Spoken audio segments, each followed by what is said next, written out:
is inspired by the true story of a very close friend of mine who was brutally murdered for falling in love with someone her family didn't approve of.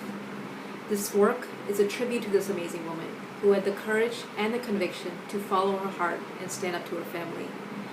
Some of the obstacles that I faced while making this film was initially raising the funds for the film. Given that I was a first-time filmmaker, and that to a woman of color, there weren't that many people ready to invest. So it took me nearly a year to raise the funds for the film.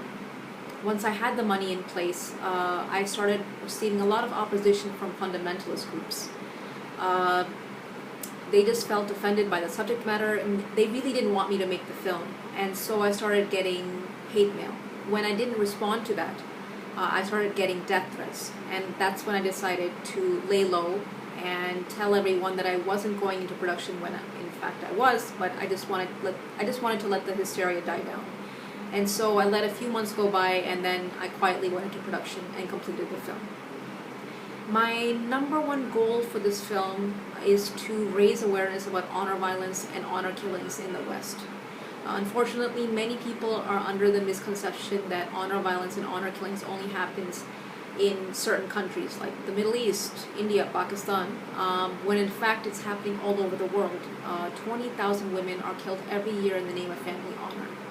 And it's happening in every country conceivable, both on the Eastern Hemisphere and the Western Hemisphere. So that's the biggest message that I'd like to convey to the audience.